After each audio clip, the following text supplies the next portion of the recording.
Pronto. Vamos lá. Aula 7. Análise de conjuntura econômica.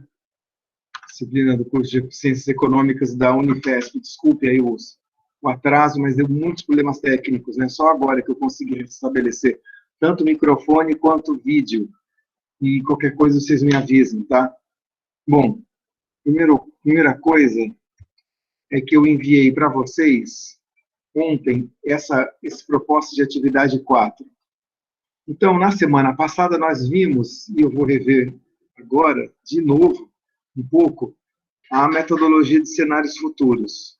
E aí nós vamos fazer 3 atividades, que são as atividades 4, 5 e 6, usando cenários futuros. Tá?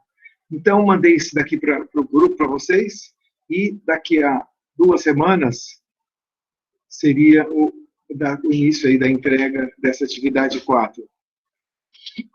Bom, vou pedir para vocês se autodividirem nos grupos e também que cada grupo não peguem todos, cada um tema desses daqui, porque a ideia é que o tema focal seja quais serão os caminhos da economia mundial ou do mundo em 2035, escolhendo um desses subtemas aqui. Então, cada grupo vai escolher ou economia, ou saúde, ou meio ambiente, tá?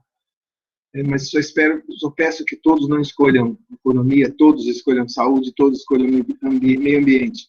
Dê uma distribuição legal aí, para que né, que a gente tenha vários grupos falando sobre cada um desses 3 temas. Então, o objetivo é fazer uma apresentação legal aí, de PowerPoint, o grupo, e passar daqui a 2 semanas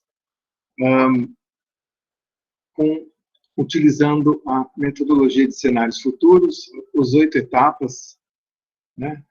E desenvolver cada uma dessas coisas que estão em azul aí. A gente pode tentar dividir em 2 partes, ou então simplesmente ver tudo de uma vez e depois rever na semana que vem. Ao invés de dividir parte 1 hoje e parte 2 semana que vem, a gente pode tentar ver tudo, todas as etapas, e ainda mais que já são 8 horas, né? Eu perdi um tempão aí enfim, com esse problema técnico aí, eu peço desculpa mais uma vez. Vamos tentar desenvolver todos os 8 passos. O primeiro já está dado, tá? Desenvolver tema focal, o tema focal já está dado, ele está escrito aqui em cima.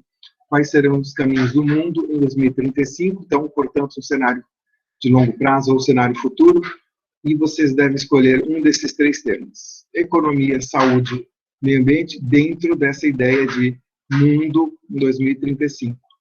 Então, se a gente está falando de mundo, aqui nós não estamos falando nem de Brasil, nem de São Paulo ou Rio de Janeiro, e sim mundo, tá?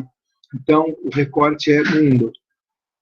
Nesse sentido, fatores chaves e forças ambientais, que são 2 primeiras coisas que vocês vão ver, se resumem a forças ambientais, ou seja, alguma coisa externa, do cenário externo, do cenário mundo, né? Então, coisas que acontecem no mundo que são importantes para afetar os caminhos do mundo. Então, se vocês pegou, pelo menos, sei lá, o tema economia, o que é importante dentro da economia mundial, em termos de forças ambientais? É isso que vocês devem pensar, cada grupo. Então, fator-chave e força ambiental, nesse primeiro cenário futuro, se resume a uma coisa só. E o motivo é porque a gente está pegando o recorte mundial, tá? A diferença, vocês vão lembrar, que fatores chaves e forças ambientais, qual era a diferença? É que fatores chaves eram do ambiente interno ao cenário. E forças ambientais eram fatores externos ao cenário. Só que como o nosso cenário é mundo, tudo é externo. Então, tudo se resume a forças ambientais. Então, na prática, a gente não tem fatores chaves, tem só forças ambientais. Tá bem? É a mesma coisa, então, é isso, tá? Vamos ver. Vamos ver agora os fatores, as forças ambientais, tá? Esquece fatores-chave. Depois dessa lista de fatores ambientais, cada grupo vai escolher as 4 ou 5 principais incertezas e escolher 2 daquelas incertezas para poder compor os cenários. E depois, na sequência, compor a lógica dos cenários. Continuando com a lógica dos cenários, dos 4 cenários, O grupo vai desenvolver a narrativa de cada um dos 4 cenários, vai, em conjunto, identificar tanto implicações quanto opções estratégicas, e, finalmente, vir com uma lista de indicadores que vão acompanhar, né, quem está desenvolvendo o cenário até 2035, indicadores esses que vão mostrar para qual dos 4 cenários que o caminho, né, desse cenário, desse estudo que a gente está fazendo, está se desenvolvendo. Para qual dos 4 cenários? São os indicadores que permitem isso. Tá? Eu sugiro aqui que vocês façam, para poder trabalhar em conjunto, cada grupo, cada grupo faça uma reunião no Google Meet entre vocês, para poder passar cada uma dessas etapas aqui. Cada uma das 8 etapas. Aliás, a primeira já está dada e a segunda não cabe no cenário mundo, né? Então, começa aqui em forças ambientais. Então, começando aqui em forças ambientais, cada um do grupo deveria apontar aí alguns fatores, forças ambientais, fazer uma lista em conjunto, né? Por isso que é importante se reunir, para fazer em conjunto essa lista de forças ambientais. Cada um opinar e escolher os mais importantes e relevantes, né? Mais impactantes e mais relevantes das incertezas críticas, 4 ou 5, e depois escolher 2 incertezas críticas, que são aquelas mais impactantes mesmo, combinando ou descartando algumas das outras incertezas, e que vai compor a lógica dos cenários, né? Essas 2 principais incertezas críticas.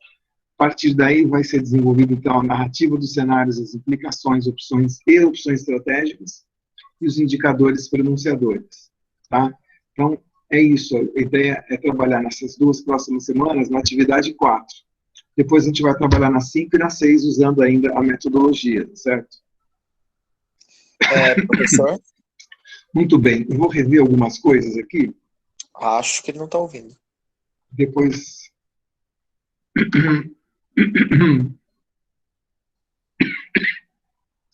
Vou rever alguma das coisas aqui, depois passar a um exemplo.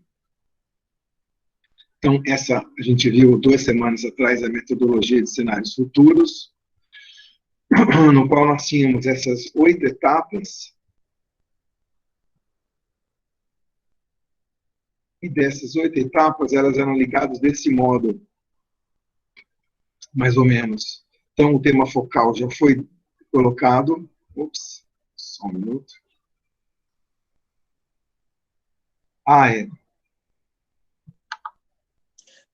Professor, você está ouvindo? Vamos lá, ainda bem que você perguntou.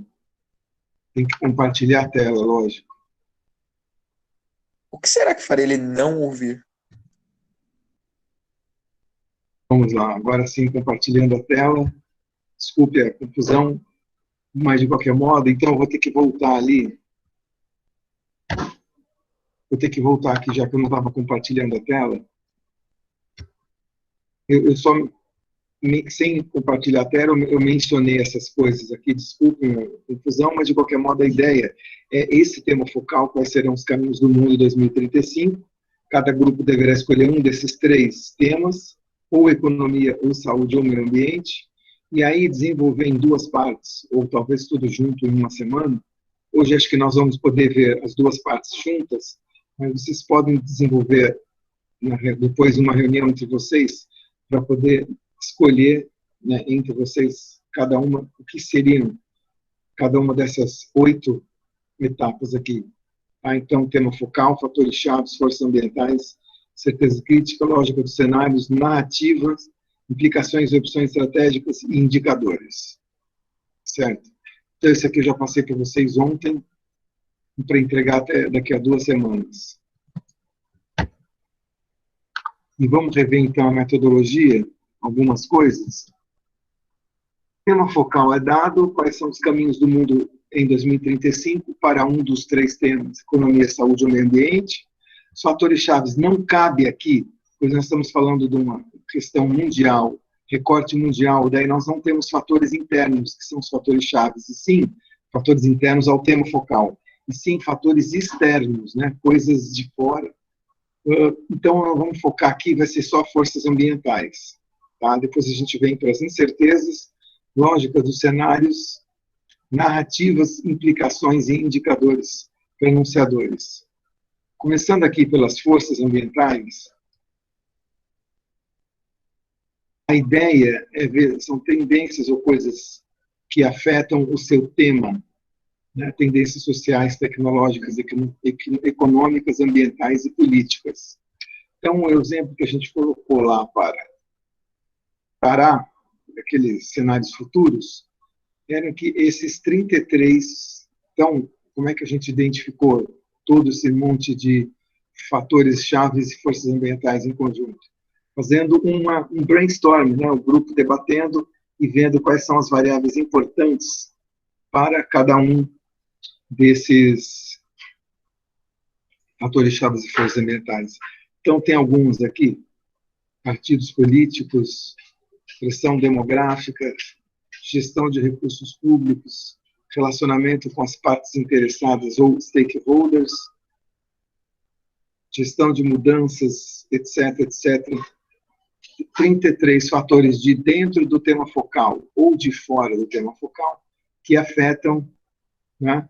E fizemos uma lista bem grande de propósitos. Então, nessa primeira fase, você abre, né, o leque para depois fechar.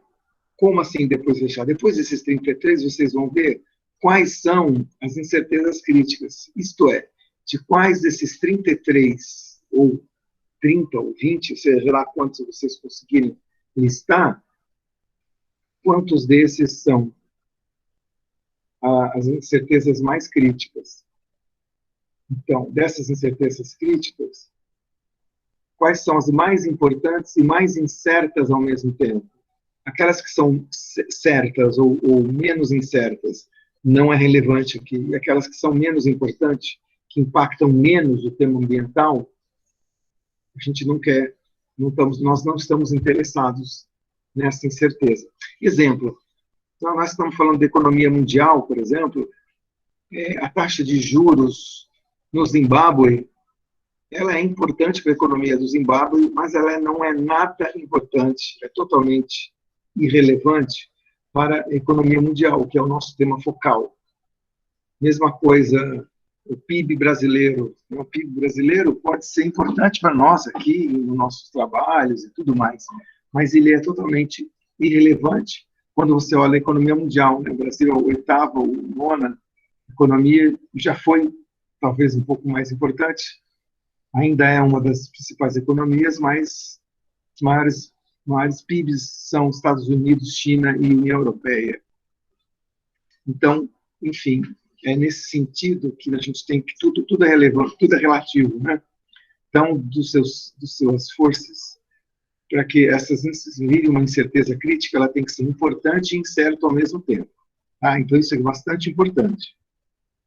Então, no exemplo do Pará, foram escolhidos esses 5 aqui. Só que, como eu disse, 5 incertezas críticas é muito, porque vão dar muitos cenários. Né? 5 incertezas, você tem 2 elevado a 5, ou seja, 32 cenários, que são as combinações aí né, dessas variáveis aqui, dessas 5 variáveis. Então, o melhor aqui é ser feito mais um debate com o grupo, depois que o grupo conseguiu 5 incertezas críticas, chegar a 2 somente. Ou combinando algumas delas, ou escolhendo as que são mais relevantes de novo, mais importantes e mais incertas. Por exemplo, sucessão político-partidária, ele é muito incerta, né? Ninguém nunca sabe, ainda mais com tanto tempo de antecedência, como vai dar uma eleição, por exemplo, a governador do Pará, ou para presidente dos Estados Unidos. A gente não sabe se o Trump vai conseguir voltar. Então, a própria eleição dele, 2016, foi muito incerta, e agora, de novo, 2020, a perda dele, né, para o Joe Biden, muito incerta. Então, essa é uma variável realmente incerta e importante, porque dependendo do que acontece na presidência dos Estados Unidos, muita coisa pode afetar os países, né? Bom, enfim, então é isso. Desses 5, a gente passa para esses 2. Sucessão partidária e relacionamento com stakeholders, que é essa aqui, ó. relacionamento com as partes interessadas ou stakeholders, que é a mesma coisa, que são aquelas partes que afetam e são afetados pela empresa, como eu defini na semana passada.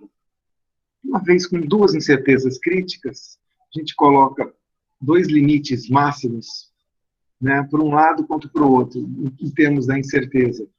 Por exemplo, a sucessão partidária, para a empresa Vale, ela pode ser extremamente facilitadora, seja um governo que é a favor da empresa, pró-Vale, facilitador, ou um governador que é dificultador ou contra a Vale, no caso que a gente viu lá na semana passada.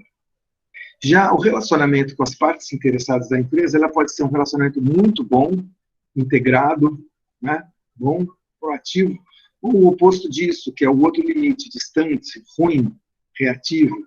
Então, aqui é importante colocar para as duas incertezas que foram escolhidas, colocar os dois limites, porque depois, quando você vai definir a lógica dos cenários na etapa 5, nós vamos construir uma matriz com dois eixos, onde cada eixo vai ter uma dessas duas aqui incertezas críticas, e esses dois limites vão estar definidos, né, vão estar ali no eixo. Quer ver como? Assim. Então, eu coloco um eixo aqui, sucessão político-partidária, e no outro, o relacionamento com as partes interessadas, ou stakeholders, no outro eixo. E com seus limites, né? Ou seja, para cá é a sucessão facilitadora, para cá é uma sucessão dificultadora. Para cá é um relacionamento integrado e para cá é um relacionamento distante. Aí você combina cada um desses, né? Então, aqui, nesse quadrante, temos uma sucessão facilitadora e um relacionamento integrado. Esse, o que é? É um cenário possível onde essas duas coisas aconteçam, né? Nesse caso, que as duas coisas aconteçam, é um cenário mais, vamos dizer, benéfico para a empresa. Um governador favorável, um relacionamento muito bom com os stakeholders.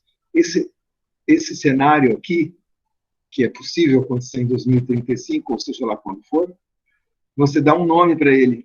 Então, aqui a gente tem um nome de um cenário muito positivo, a vida é bonita e é bonita. Com nomes de músicas, os cenários foram colocados, mas não só, né, as pessoas colocam nomes de coisas que identificam bem um cenário do outro. Aqui, esse pessoal fez com músicas, mas vocês podem colocar, sei lá, estação de metrô, nomes de time de futebol, ou alguma coisa que esclareça bem, que pegue o sentido do cenário, tá? Vamos ver esse cenário oposto aqui, ó, esse daqui. No caso, a sucessão é dificultadora e, ao mesmo tempo, um relacionamento com os stakeholders bem distante, bem ruim, né? Então, aqui, uma dessas músicas aqui vai pegar o sentido de que esse é um cenário ruim. Ó, eu me sinto só, boladona na gíria do Rio de Janeiro quer dizer chateada, né? Ou ruim. Não adianta tentar me esquecer. Então, você tem aí dois cenários opostos. E aí, sobram também esses dois outros cenários, que são cenários mistos. Por exemplo, um governador facilitador, só que com relacionamento ruim com stakeholders, que foi batizado de Entre Tapas e Beijos. E o outro cenário, que é com um governador dificultador, porém com um bom relacionamento com os stakeholders, que é chamado de ela não gosta de mim, mas os seus filhos gostam. Então, isso aqui é a lógica dos cenários, é o passo 5. Vamos para o passo 6. A cada uma desses cenários aqui, esses 4 cenários que receberam um nome, eles vão ter... antes disso, desculpe, a gente tem que, antes de avançar e fazer a narrativa, cada um desses cenários, você tem que me dizer que fatos que fazem com que a gente atinja cada um dos limites, tanto o limite facilitador quanto o limite dificultador. Tanto o limite integrado, né, do relacionamento, quanto o limite distante do relacionamento com stakeholders. O que faz? Bom, aqui, uma série de coisas aqui fazem com que o relacionamento com stakeholders seja integrado. Por exemplo, se você capacita fornecedores da Vale ou desenvolve tecnologia com os municípios, capacita a gestão pública, que são coisas que fazem com que uma integração, relacionamento com stakeholders seja bom, seja integrado. E o oposto delas faz com que seja distante o relacionamento com os stakeholders.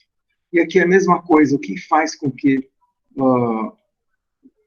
né, eu vá para uma sucessão política facilitadora. Enfim, uma conjuntura política favorável, com governadores que se identificam com a empresa em termos de desenvolvimento econômico, objetivos. Ou o contrário, né, governos que não se identificam com a empresa em termos de desenvolvimento econômico. Tá? Então, é importante colocar isso aqui, a definição das lógicas dos cenários, que vai fazer com que a gente acabe caindo tanto para uma ponta ou para outra, né? E quando você combina os dois, temos os 4 cenários. Tá? Então, esse é o passo 5. Passo 6 é fazer uma narrativa, uma historinha para cada um dos cenários. Como, por exemplo, esse cenário aqui, que eu também não vou mostrar em detalhes, eu vou mostrar um outro exemplo depois, sobre uma historinha possível de caso a gente atingisse um dos cenários. Então, esse cenário aqui, que podia ser muito bem, por exemplo, o cenário é a vida, é bonita e é bonita, eu faria uma seguinte história, assim, né, dizendo que contaria como seria o mundo no qual o governador fosse favorável à empresa, né, fizesse as políticas, né, de ajuda à empresa ou de reconhecimento de que a empresa desenvolve economicamente o estado do Pará, e, ao mesmo tempo, né, como seria o mundo da empresa interno caso o relacionamento com as partes interessadas fosse integrada, fosse boa. Né? Então, seria a empresa trabalharia com fornecedores locais, treinaria a mão de obra local para Vale contratar, não precisar trazer gente de fora. Então, seria uma historinha do mundo naquele cenário. E cada um dos 4, veja você, volta aqui, tanto esse, mas esse e esse também deveria ter uma historinha. Então, por exemplo, aqui, no caso do cenário negativo, você ia descrever como ia ser um mundo com um governador pró-socialista que vai perseguir a empresa ao máximo, vai se juntar, por exemplo, ao Ministério Público ou à Assembleia Legislativa para perseguir a empresa, e, ao mesmo tempo, como seria esse mundo no qual o relacionamento com os outros stakeholders da Vale fosse distante. Por exemplo, se a Vale não acompanha e não liga para o que os índios da região pensam, então haveriam invasões, sei lá, mensais, semanais da estrada da Vale, que pararia o trem. Lembra aquela história que eu contei? Dos índios que pararam o trem e a Vale perdeu milhões? Então, isso seria um cenário que se repetiria caso o relacionamento da Vale com os stakeholders fosse distante.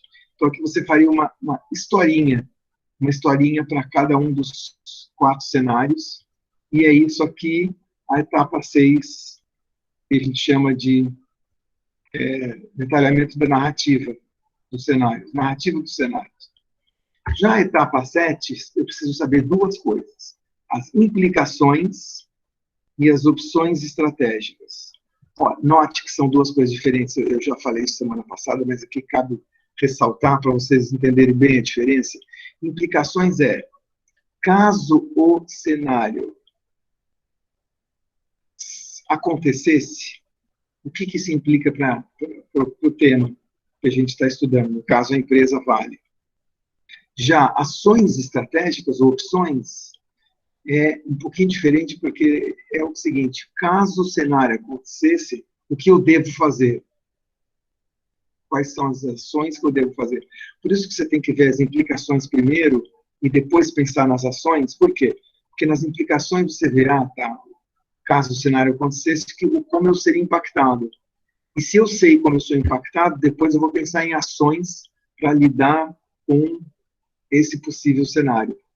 Então, primeiro eu vejo como eu sou impactado e, na sequência, eu vejo o que fazer, né, que ações eu faria.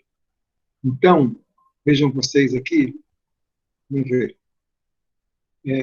Aqui a gente tem, nesse cenário aqui, que eu estou mostrando, Jurassic Park, que é um outro exemplo, um exemplo da China, aqui do estudo de caso da China, as implicações, se ocorresse um cenário no qual a política americana é favorável com a China e a política chinesa é conduciva, isso significa o quê? Quais implicações?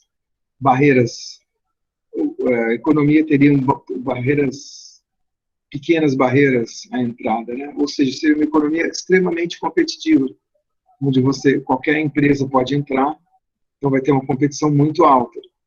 Isso são implicações. Então, se é verdade que a economia é muito competitiva, que ações agora eu deveria tomar? Então, vamos para o próximo slide. As ações então, se a competição é muito alta, eu tenho que ser agressiva no corte de custos, por exemplo, no corte de custos, não, na gestão dos custos, né? Porque quando você tem competição muito grande, você não pode botar aquele precinho a mais, porque, enfim, você perde para a concorrência vendas, né? Então, a política de custos e de vendas é extremamente agressiva. Só para vocês terem ideia da diferença entre implicações e ações, tá? Nesse caso. E, finalmente, no oitavo etapa, a ideia aqui bom, tem 4 cenários. Um que é bem positivo para a empresa, outro é péssimo para a empresa, e depois tem 2 aí cenários meio intermediários. Como é que eu sei, daqui até 2035, que é o limite é o final aí do nosso estudo, aí, do horizonte de tempo do estudo, como é que eu sei, da agora até 2035, se eu estou indo para um cenário A, B, C ou D? Como é que eu vou sabendo ao longo do caminho, né, que eu estou indo, olha, realmente estou indo para o cenário bom, ou então não, estou indo para o cenário ruim. A ideia é tentar encontrar indicadores ou coisas que medem isso e que vai dando esses sinais, né, pouco a pouco, sinais pequenos e grandes, mas sinais que vão te demonstrando pouco a pouco né, para onde eu estou indo. Por exemplo, como eu sei se a eleição de governador é facilitadora ou partidária? Bom, primeiro eu tenho que acompanhar a política local, ou seja, saber quem tem interesse em ser candidato a governador, o que essas pessoas pensam. Então, tem que ter indicador de político aí, interno, que vai acompanhar isso. Por quê? Para não ter nenhuma surpresa quando tiver eleição, né? Aí, uma hora, no momento que tiver bem delineado isso, eu sei se vai ter algum candidato a governador que é dificultador ou outros candidatos que sejam facilitadores, só como exemplo. Ou então, um outro exemplo, como é que eu sei que a Vale vai finalmente fazer um relacionamento bom ou ruim com as partes interessadas, com as empresas com as empresas não, com as instituições que afetam a Vale? É simples, né? É só olhar, criar um departamento de relações institucionais e dentro desse departamento vão ter pessoas que vão fazer esse relacionamento. O gerente que vai conversar com o prefeito, o governador do estado, vai conversar com as lideranças indígenas, com a liderança do movimento do Sem Terra. Lembra que os Sem Terra também invadiram a ferrovia da Vale? Então, eu tenho que acompanhar criando indicadores, certo? E esses indicadores vão dar, no fim das contas, né, se eu, até 2035, como que eu vou caminhando para um dos 4 cenários. Bom, é isso. Então, vimos aí os 8 etapas. Vamos ver se eu tenho algum exemplo aqui interessante para mostrar para vocês. Tem alguém que tem alguma dúvida até agora?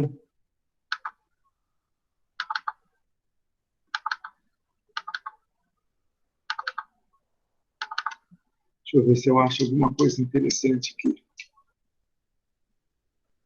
Vamos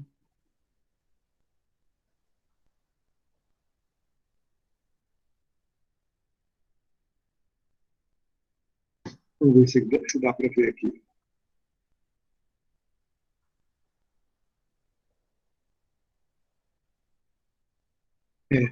Não é esse aqui, não. Peraí, que eu abri o errado. Peraí, gente.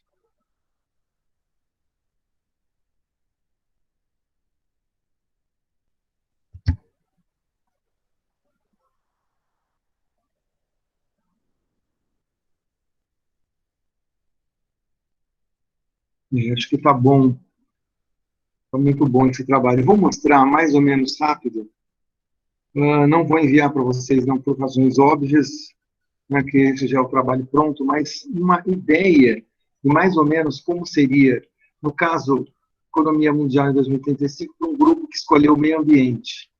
Então, eles debateram lá, entre eles, discutiram bastante, e chegaram a essa lista de variáveis aqui, que, como a gente viu, fatores chaves, na verdade, não vão ser mais forças ambientais, porque é uma questão internacional, né, para explicar como seria o mundo no meio ambiente mundial em 2035, a gente tem que olhar forças externas, e aí eles colocaram vários nomes aqui: aquecimento global, efeito estufa, acordos ambientais, conferências entre as partes, que é os COPs do clima, as conferências de clima, né? Créditos de carbono, movimentação do agronegócio, e, enfim, abrimos aí uma lista de coisas como os desastres naturais, poluição, né, matriz de transporte, a matriz energética que o mundo use, e até a questão do veganismo como, né, o uso aí da carne humana afetando o meio ambiente, da carne animal, bovina, por exemplo, afetando o meio ambiente. E aí, com essa lista de 25, 20 e tantas coisas, ainda tem umas 20 por aí, mais ou menos, a gente chega a 4 incertezas críticas dessas daqui, que o grupo escolheu, né: desastres ambientais, mudança da matriz energética, avanço tecnológico e sucessões presidenciais que afetam a adoção de acordos ambientais. Isso é verdade. Vocês viram o que aconteceu aí esses dias, né? O Trump foi teimoso e tirou os Estados Unidos de todos os acordos ambientais. Uma das primeiras coisas que o Joe Biden fez quando tomou posse agora foi justamente voltar, retomar os Estados Unidos aos acordos ambientais. Então, a sucessão presidencial realmente afeta aí o meio ambiente nesse sentido, né? Não qualquer sucessão presidencial, mas dos Estados Unidos em particular, porque essa afeta a adoção de acordos ambientais. Desses 4, quais seriam as incertezas mais críticas? As sucessões presidenciais e a questão de grandes desastres ambientais e naturais. Por exemplo, a questão aí de você ter aí, né, chuva muito fortes, furacões muito fortes, ventos muito fortes, cada vez mais. Então, aqui, quais seriam os 2 limites para as 2 variáveis? Lembra que esse era um dos passos importantes? Bom, primeiro era saber se a sucessão presidencial era favorável ao meio ambiente, ou favorável à adoção de acordos ambientais, ou contra o meio ambiente, né? Ou contrário à adoção de acordos ambientais, que é essa variável que a gente viu aqui antes. Entre das 4, eles escolheram essa. E a outra, a questão dos desastres ambientais e naturais que está aqui, né? Ela pode ser rara, poucos desastres raros, poucas vezes acontecendo, ou então muito frequentes, bastante frequentes. Então está aqui delimitada as 2, né, o máximo e o mínimo de cada uma das 2 variáveis, né? E aí o que a gente faz? Vamos ver, combinar essas 2 incertezas críticas e vai dar 4 cenários, né? Aqui as sucessões presidenciais pró-meio ambiente ou contra o meio ambiente, e aqui no eixo X, né? E no eixo Y, a outra variável dos desastres ambientais raros e frequentes. Aí a gente vai ter esse grupo aqui de trabalho que o pessoal fez, aí também colocou um nome de música para cada cenário, um cenário com meio ambiente, com sucessão americana favorável ao meio ambiente e com poucos desastres, seria o cenário melhor, chamado, olha que coisa mais linda, mais cheia de graça. Na verdade, não é um nome de uma música, né? É um pedacinho, um trecho de uma música. O oposto está aqui embaixo, onde você pega uma sucessão presidencial à la Trump, contra o meio ambiente, e, ao mesmo tempo, os desastres frequentes. né? E aí eles chamaram esse cenário em 2035 de 1 minuto para o fim do mundo.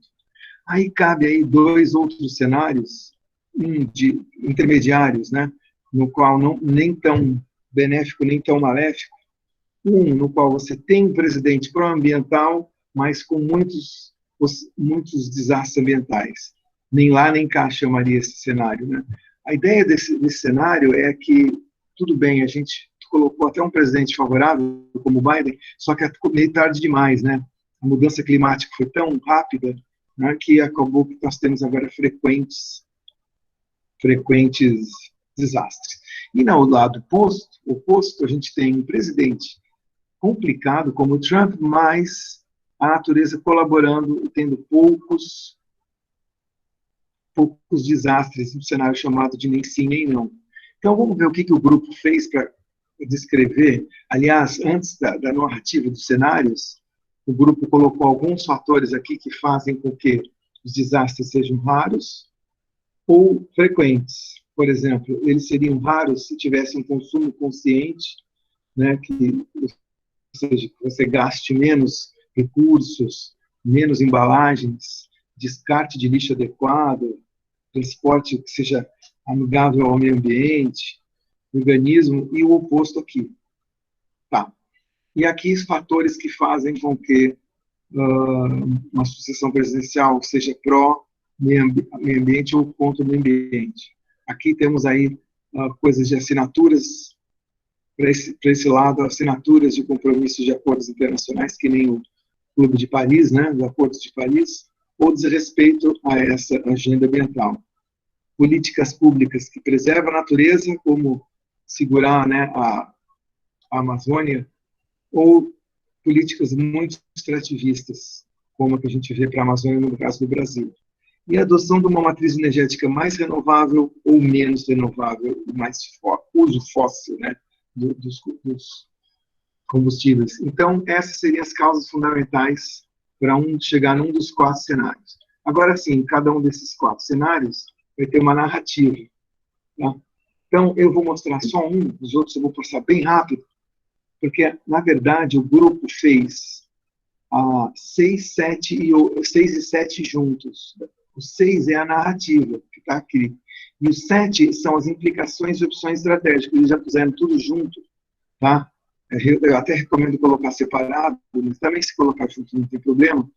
Muito bem, uma narrativa de um cenário seria, se a gente tivesse no cenário, olha que coisa mais linda, mais cheia de graça, teríamos a vigência de governos que adotam políticas governamentais que garantem a preservação do meio ambiente, fortalece o trabalho do ativismo transnacional, né, das ONGs ambientais e facilita a adesão a acordos ambientais. Somado a isso, a ausência de desastres ambientais contribui para a redução de custos econômicos e ambientais para a recuperação ecológica do planeta. Então, seria essa narrativa aqui, seria uma descrição do mundo em 2035, caso imperasse, né, sucessão de governos pró-meio ambiente e com menos desastres ambientais. Tá. Se esse cenário ocorresse, primeiro, aí vem o passo 7, primeiro, o que se impactaria no meu estudo do meio ambiente mundial em 2035? Bom, teríamos menos emissão de gases estufa, melhor qualidade do ar, melhor diversidade, recuperação ecológica. E o que eu faria? Quais são as ações que eu tenho que fazer hoje, em 2021, para chegar nesse cenário aí de 2035? São as opções estratégicas. As ações seriam manter o desenvolvimento sustentável econômico e manter a proteção ao meio ambiente. Tá? E a mesma coisa para os outros 4, nem sim, nem não, nem lá, nem cá, em 1 minuto para o fim do mundo.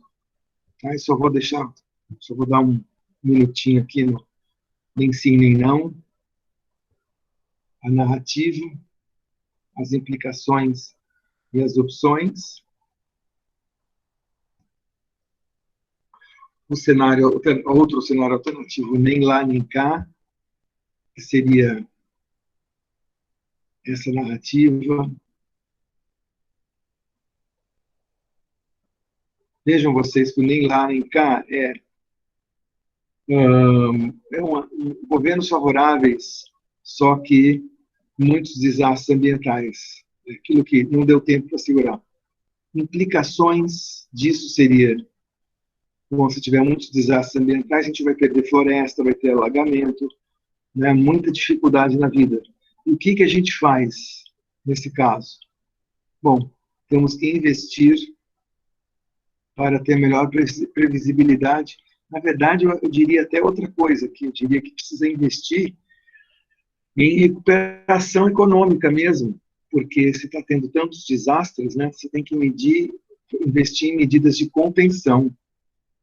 Bom, o cenário que eu pulei era o nem sim nem não, que era um cenário no qual você tem governos desfavoráveis, mas poucos desastres. Então, nesse caso, com essa narrativa aqui, o que isso implica para mim? Bom, se eu tenho poucos desastres, tudo bem, né? Mas eu vou ter aí uma capacidade de renovação da natureza, só que desrespeitos ao acordo internacional, a cota de carbono, etc., redução da qualidade do ar, ia só piorar. Então, é uma situação que, mesmo tendo poucos, como é que fala? Poucos desastres ambientais agora, pode ser que no futuro eles comecem a ter justamente por causa dessas implicações aqui, né? Então, que tipo de ação ou opção estratégica eu devo agir, devo fazer para não chegar nessa situação ruim? Alinhar o governo a causas ambientais, comprometer-se com o combate à poluição e ao excesso de extrativismo, né? E, enfim, fiscalização de más condutas ambientais. Finalmente, o pior cenário de todos é aquele que, cheio de desastres ambientais, com um governo não comprometido com o meio ambiente, né? Seria muita destruição de flora e fauna, contaminação, até aumento do desemprego, né? Enfim, piora de qualidade de vida. Com essas implicações tão ruins e negativas, que tipo de ação eu posso fazer ao longo do tempo, desde hoje até 2035, para fazer com que não chegamos num cenário tão ruim? Uma coalizão mundial que estimulasse os países a proteger o meio ambiente, não só o Brasil, só os Estados Unidos, mas o mundo inteiro, né? China, outros, União Europeia, Coreia e África, etc., etc. Financiar pesquisas que impactam, pesquisas que acompanhem, né, os desastres ambientais e tentam diminuir tais desastres. Então, olha, eu fiz os 6 e os 7 juntos nesses 4 slides. E o 8, que são os indicadores, eu vou colocar aqui para vocês alguns indicadores que medem, 6 indicadores que podem medir aí como que a gente está indo para cada um deles. Por exemplo, se você vai medindo consumo de petróleo, de plástico, o ativismo ambiental e o consumo de energia, a gente vai vendo se nós estamos indo realmente para um estado de mais gasto, né, de mais deterioração ambiental ou menos, né, até acompanhando se o ativismo ambiental está se dando ou não. A sustentabilidade empresarial e as eleições empresariais, presidenciais, dariam um acompanhamento com relação a outra variável, né, a variável das sucessões contra ou favor ao meio ambiente, até saber o que elas pensam. Então, aqui a gente pode pegar notícias de jornais ou sites para ver enfim, como que as empresas estão se engajando e como que os governos pensam e os principais candidatos e lideranças pensam dessa questão ambiental. Então, está aí um trabalho muito bom que foi feito sobre, né, fica aí como primeiro exemplo para vocês. E aí eu queria saber se alguém tem alguma pergunta, alguma dúvida, alguma colocação. Deu para entender bem, mais ou menos, essa ideia de aplicação da metodologia de cenários futuros, né, com o problema, no caso, ambiente, Mundo 2035, deu para entender?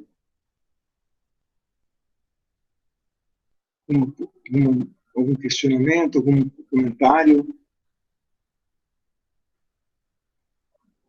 Muito bem, então vou recomendar para que vocês façam já, assim que possível, reunião entre vocês e cada um dos grupos, né, para poder preparar um PowerPoint até 2 semanas, né, essa aula que vem e entregar na outra, sobre esse tema aí, tá? Depois a gente já vai entrar no atividade 5 e depois, na sequência, atividade 6. Tá? Então, o que nos espera agora é isso, daqui até o final das próximas semanas, é avançar aí com a agenda dos cenários futuros. Primeiro a gente vai fazer um internacional, depois a gente vai fazer um nacional, um cenário nacional embaixo, que vai depender, até certo ponto, do cenário internacional, e depois a gente vai fazer um cenário regional de empresa, que vai depender do nacional e, por conseguinte, do internacional. Né? Vamos ver como é que faz isso. Então, o primeiro exemplo foi esse. Semana que vem aí eu acho que a gente consegue mostrar mais um exemplo para vocês aí. Formato de PowerPoint, sim, o Hamilton pergunta, é isso aí. Por favor, formato de PowerPoint ajuda bastante. Se tivéssemos aí fora da pandemia, eu ia até dizer que, pedir para vocês façam a apresentação, mas aqui no Google Meet fica um pouco mais complicado, eu vou pedir só mesmo, então, que entregue o PowerPoint. Tá?